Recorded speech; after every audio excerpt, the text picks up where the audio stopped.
Hello, I will show you how to make the direct frequency analysis on this horn. So first, go in the analysis mode of MyLessNFX and create a new project. Choose 3 dimension, the unit system you want to use. Here I will use millimeter. And now you have to import your CAD model. So click on import, and in the window import, select the type of your CAD file. Here it's IGS. Select your model and click on open. Okay, here it is. So I don't need this to modify this model, so I will just hide the grid and the datum axis, and also the local axis here. Now the next thing I have to do is to assign some materials to this model. So for that, go in the static heat analysis window and click on material. You already have one material assigned by default, but I don't need it here. I will create another one. Select isotropic, and in NFX material library, select aluminum alloy, and here aluminum 5085.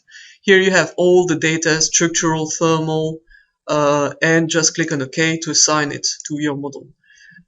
Now, if you go on this tab, model, you have all the information on the model, so we call that the work tree.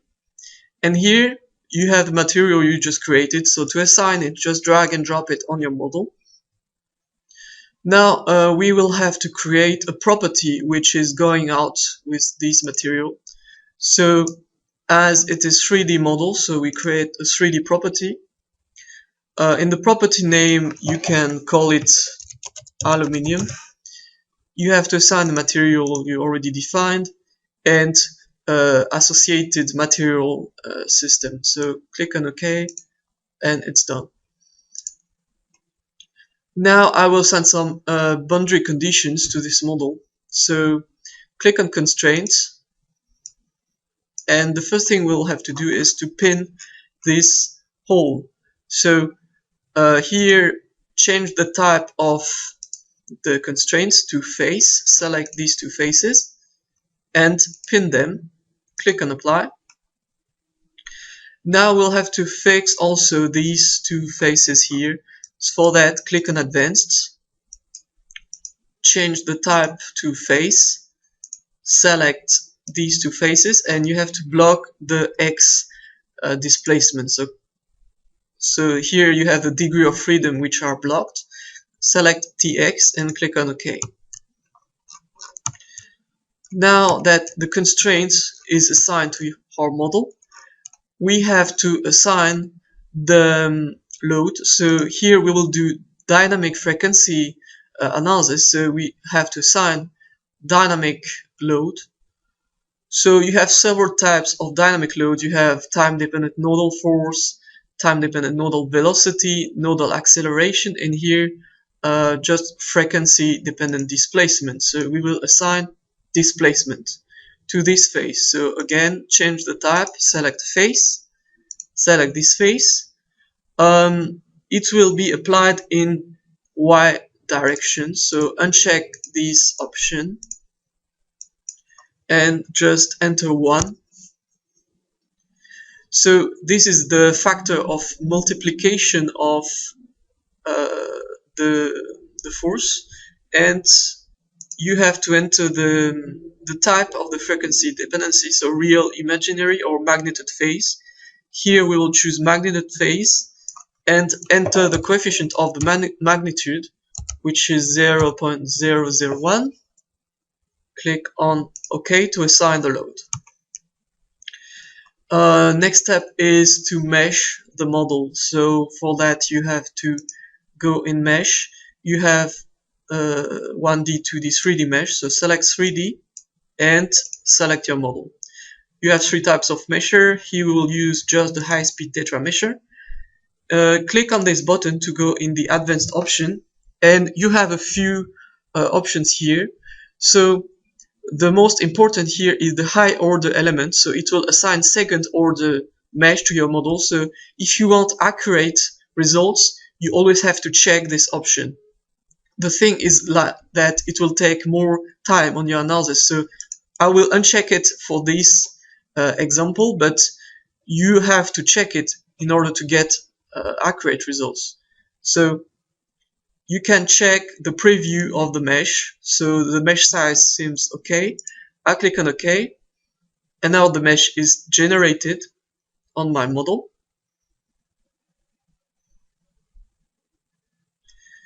Now you see I have my mesh. What you can do is to check the mesh quality. So I will only check the aspect ratio. No red mesh, so only one poor element here. So I think only one is not really it's okay. So now I just have to create an analysis case. So I go into analysis and results and click on general, and you have first to select the type of analysis you want to do. Here I will do a direct frequency response, so DFR, and this is horn analysis. Now what I will do is to, here you have the mesh, which is assigned. You have the frequency load you assign, the boundary condition. Here you have no contact because it's only one part model, but you can do it also in assembly with a lot of parts. You have to check to go in the analysis control. If you want to add some damping, you can check this option. Here you have to go in the subcase control and define the frequency set for the dynamic option. So it's important. So frequency set, to define that you have several methods: discrete, linear, logarithm method. I will choose logarithm and enter the first frequency from which I want to begin the analysis and the last frequency. And this is the number of interval that will be, my analysis will be divided in 500 intervals. So I click on add to assign this, click on OK, click on OK again, and go into the output control in order to set the type of result you want to obtain. Here I only want to get the displacement, so I will uncheck all these results. If you want to get the stress, the strain, etc., you have to check that. Click on OK. Now you just have to perform the analysis. So click on save and wait for the result.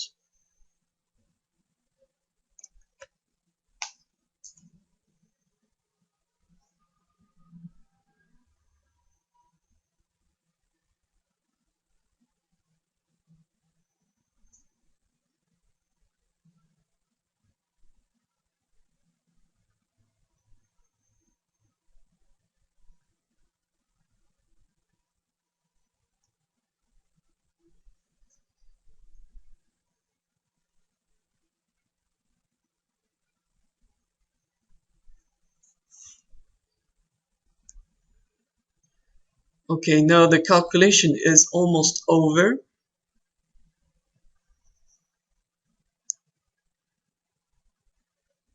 So for all this analysis, it took 1,200 seconds, but you have to consider that it's made 500 steps of analysis, so it is very fast for that. So by clicking on the walkthrough here on the left, you can view the result for each frequency.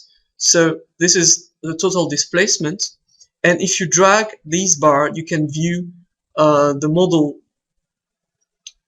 deformed shape. So here the deformed shape has been increased a bit, of course, with the auto scale. So if you come back to the real scale, you see it's a very small displacement. So you can see all the mode shapes in function of the frequency. Now, in order to check the maximum and minimum, first you can click here, so you will be able to see maximum at each step where it is located, if for one specific step you want to see where is the maximum displacement, you can use, for example, the ISO surface, and it will show you where in your model you have biggest displacement. You can also use the ISO curve in order to cut your model and see what is going inside, like that. But what is interesting is that I want to see the curve and at which frequency I have the maximum displacement. So for that, use the extract function to extract the values of this displacement in function of the frequency. So you can do it for a specific node on the model, but we want to extract the maximum. So just check maximum, click on table, and the software will automatically put all the data for each frequency in a table. So you have two options. Either you can export it in Excel in order to make more operation on it, or you can directly make a graph.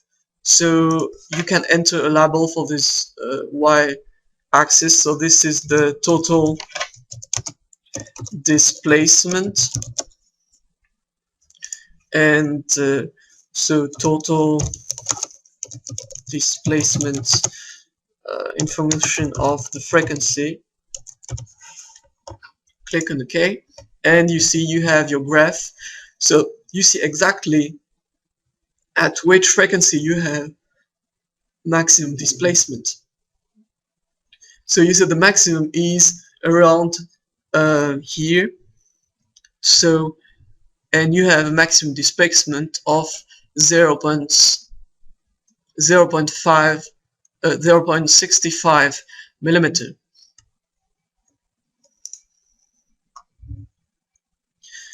Okay, it's all for this analysis. Thank you very much for watching.